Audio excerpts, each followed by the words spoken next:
வணக்கம். உங்க மனசுல ஒரு சூப்பரான ஐடியா இருக்கா? ஆனா அதை எப்படி நிஜமாக்குறதுன்னு யோசிச்சுட்டு இருக்கீங்களா? கவலைப்படாதீங்க. இன்னைக்கு அந்த ஐடியாவை வெறும் கனவா இல்லாம ஒரு பெரிய வெற்றியா மாத்துறதுக்கு சரியான கூட்டாளிகள் எவ்வளவு முக்கியம்னு பார்க்க போறோம். வாங்க இந்த பயணத்தை ஒண்ணா ஆரம்பிக்கலாம். எப்போதாவது யோசிச்சு பார்த்திருக்கீங்களா? ஒரு செம்மையான ஐடியா தோணும், ஆனா கொஞ்ச நாள்லயே அது எங்க போச்சுன்னே தெரியாம மறைஞ்சிடும். ஏன் இப்படி நடக்குது? இதுக்கு பதில் ரொம்ப சிம்பிள். ஏன்னா நிறைய பேர் தனியா போராடுறாங்க. அதுதான் பிரச்சனை. தனியா ஒரு விஷயத்த சாதிக்க நினைக்கிறது ஒரு பெரிய மலையில தனியா ஒரு பாறையை உருட்டிட்டு போற மாதிரி ரொம்ப கஷ்டம், முடியாத காரியம் கூட. சரியான ஆதரவு இல்லைன்னா எவ்வளோ பெரிய ஐடியாவா இருந்தாலும் காணாம போயிடும். இதை ஒரு புதையல் வேட்டைக்கான மேப் மாதிரி நினைச்சுக்கோங்க.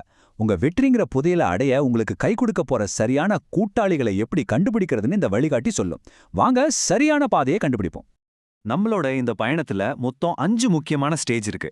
முதல்ல பார்ட்னர்ஷிப் எதுக்கு தேவை, அப்புறம் சரியான பார்ட்னரை எப்படி கண்டுபிடிக்கிறது, அடுத்து ரூல்ஸை எப்படி செட் பண்றது, நாலாவதா அந்த கூட்டணியை எப்படி ஒர்க் அவுட் பண்ண வைக்கிறது, கடைசியா இதனால நமக்கு கிடைக்க போற பலன் என்ன. வாருங்க ஒன்னொன்னா பார்க்கலாம். சரி, பகுதிக்குள்ள போலாம். புத்தாக்கத்துக்கு எதுக்குங்க பார்ட்னர்ஷிப்? இதுதான் நம்ம சாகச பயணத்தோட படி. இந்த காம்படிஷனான உலகத்துல டீம் ஒர்க் ஏன் அவ்வளோ முக்கியம்னு இப்ப புரிஞ்சுக்க போறோம். இந்த கூட்டணியோட முக்கிய நோக்கம் என்ன தெரியுமா? ரொம்ப சிம்பிள். வெளியில இருக்கிற திறமையான நிபுணர்களோட சேர்ந்து நம்மளோட ரிசர்ச் அண்ட் டெவலப்மெண்ட், அதாவது R&Dயை வேகப்படுத்தணும். இதன் மூலமா மார்க்கெட்ல நமக்கு ஒரு நிரந்தரமான வலுவான இடத்தை பிடிக்கணும். இதுதான் நம்மளோட அல்டிமேட் கோல். இப்போ 2வது பகுதிக்கு வந்தாச்சு. உங்க டீமுக்கு சரியான ஆளை எப்படி கண்டுபிடிக்கிறது? நம்ம புதையல் வேட்டைக்கான மேப்பை வரைஞ்சு நம்ம கூட சேரப்போறவங்க யாருன்னு சரியா செக் பண்ற நேரம் இது. கூட்டாளிகள் பல வடிவத்துல வரலாம். காலேஜ், யூனிவர்சிட்டிஸ்ல இருந்து, ரிசர்ச் லேப்ஸ், புதுசா யோசிக்கிற ஸ்டார்ட் அப்ஸ், டெக்னாலஜி கம்பெனிகள், ஏன் அரசாங்க திட்டங்கள் கூட நமக்கு உதவ முடியும். உங்க தேவை என்னவோ அதுக்கு ஏத்த மாதிரி சரியான ஆளை தேர்ந்தெடுக்கிறோம். ஓகே, யாரை தேடணும்னு இப்ப நமக்கு ஒரு ஐடியா இருக்கு. ஆனா அடுத்த கேள்வி ரொம்ப முக்கியம். எப்படி சரியான ஆளை தேர்ந்தெடுக்கிறது? இதுதான் இந்த மொத்த ப்ராசஸ்லயே ரொம்ப முக்கியமான கட்டம். ஒரு பார்ட்னரை செலக்ட் பண்ணும்போது இந்த விஷயங்களெல்லாம் கண்டிப்பா பார்க்கணும். அவங்களுக்கு அந்த துறையில எவ்வளோ அறிவு இருக்கு, அவங்களோட டெக்னாலஜி எந்த அளவுக்கு ரெடியா இருக்கு, நம்ம கம்பெனியோட திட்டத்துக்கு அவங்க பொருந்துவாங்களா, செலவு மிச்சமாகுமா, அறிவுசார் சொத்துரிமை அதாவது IP பாலிசியில நெகிழ்வுத்தன்மை காட்டுவாங்களா, கடைசியா அவங்களோட நீண்ட காலத்துக்கு பார்ட்னரா இருக்க முடியுமா, இதையெல்லாம் யோசிக்கணும். ஆனா இங்க ஒரு முக்கியமான விஷயம் இருக்கு. எல்லா அளவுகோலும் ஒண்ணு கிடையாது. இந்த சார்ட்டை பாருங்க. இங்க நம்ம திட்டத்துக்கு அவங்க பொருந்துறாங்களா, அதாவது ஸ்ட்ராட்டஜிக் ஃபிட்டுக்கு தான் அதிக முக்கியத்துவம் கொடுத்திருக்காங்க. உங்களுக்கு எது முக்கியமோ அதுக்கு நீங்க முன்னுரிமை கொடுக்கணும். 3வது பகுதிக்கு வந்தாச்சு. பார்ட்னர்ஷிப்கான விதிகளை உருவாக்குறது. இப்போ நம்ம சரியான கூட்டாளியை கண்டுபிடிச்சாச்சு. அடுத்தது அந்த உறவுக்கு ஒரு வலுவான அஸ்திவாரம் போடணும். அதாவது ஒரு நல்ல ஒப்பந்தத்தை உருவாக்கணும். எந்த ஒரு பார்ட்னர்ஷிப்லயும் ஆரம்பத்திலேயே எல்லாத்தையும் தெளிவா பேசிடணும். நம்மளோட இலக்கு என்ன, என்ன ரிசல்ட் எதிர்பார்க்கிறோம், எவ்வளோ டைம் ஆகும், யார் யார் என்னென்ன கொடுப்பாங்க, பணம், டெக்னாலஜி, ஆட்கள்னு, செலவை எப்படி பகிர்ந்துக்க போறோம், இது எல்லாத்தையும் முதலையே முடிவு பண்ணிடணும். பார்ட்னர்ஷிப்ல ரொம்ப ரொம்ப முக்கியமான, சில சமயம் சிக்கலான ஒரு விஷயம் இந்த அறிவுசார் சொத்துரிமை, அதாவது IP அக்ரிமெண்ட் தான். நம்ம நோக்கம் புதுசா கண்டுபிடிக்கிற விஷயத்துக்கு உரிமை கொண்டாடுறதா இருக்கும்.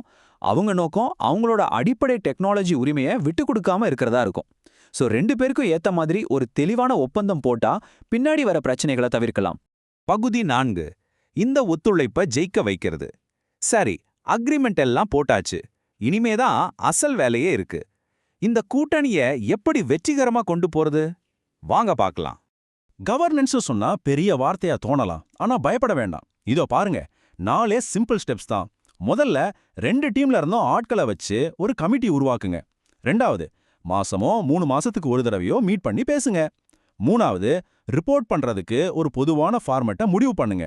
கடைசியா வேலையோட முன்னேற்றத்தை கண்காணிக்க KPIs, அதாவது சில அளவீடுகளை வச்சு ட்ராக் பண்ணுங்க. அவ்வளவுதான். எந்த ஒரு பயணத்திலையும் சின்ன சின்ன தடங்கள் வரத்தான் செய்யும். உதாரணத்துக்கு IP பிரச்சனை, வேலைகள் தாமதமாகிறது, இல்ல பட்ஜெட்டை தாண்டி செலவாகிறது, இப்படி வரலாம். ஆனா புத்திசாலித்தனமா அதுக்கு நாம முன்னாடியே தயாரா இருக்கலாம். தெளிவான ஒப்பந்தங்கள், கரெக்டான டெட்லைன், வெளிப்படையான செலவு கணக்குகள், இதெல்லாம் இருந்தா ரிஸ்கை ஈஸியா சமாளிக்கலாம். இப்போ நாம பயணத்தோட கடைசி கட்டத்துக்கு வந்துட்டோம். 5வது பகுதி நம்ம உழைப்புக்கான பலன். இவ்ளோ கஷ்டப்பட்டு தேடின புதையல்ல இருந்து நமக்கு என்ன கிடைச்சதுன்னு பார்க்க வேண்டாமா? வாங்க வெற்றியை கொண்டாடுவோம். வெற்றிங்கிறது சும்மா சொல்றதில்ல, அதை அளந்து பார்க்கணும். எப்படி? எத்தனை கூட்டு ஆராய்ச்சி திட்டங்கள் ஆரம்பிச்சோம், எத்தனை பேட்டன்ட் ஃபைல் பண்ணோம், நம்ம டெக்னாலஜி எந்த அளவுக்கு முன்னேறி இருக்கு, புது ப்ராடக்டை எவ்வளோ சீக்கிரம் மார்க்கெட்டுக்கு கொண்டு வந்தோம், செலவை எவ்வளோ குறைச்சோம், இப்படி கான்கிரீட்டா அளவிடணும். இங்க பாருங்க, இந்த சின்ன சின்ன அளவீடுகள் எல்லாம் எப்படி ஒரு பெரிய வெற்றி கதையா மாறுதுன்னு. புதுசா வந்த ப்ராடக்ட்ஸ், ஃபைல் பண்ண பேட்டன்ட்ஸ், கிடைச்ச டெக்னாலஜி பிரேக் த்ரூஸ், இதுதான் நாம தேடின உண்மையான புதையல். சரி, இந்த விளக்கத்தோட இறுதியில உங்களுக்காக ஒரு முக்கியமான கேள்வி. இத நீங்க உங்ககிட்டயே கேட்டுக்கணும்.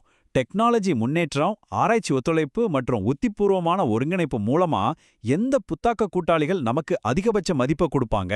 இந்த கேள்விக்கான பதில்தான் உங்க கம்பெனியோட எதிர்காலத்தை தீர்மானிக்கும். நல்லா யோசிச்சு பாருங்க.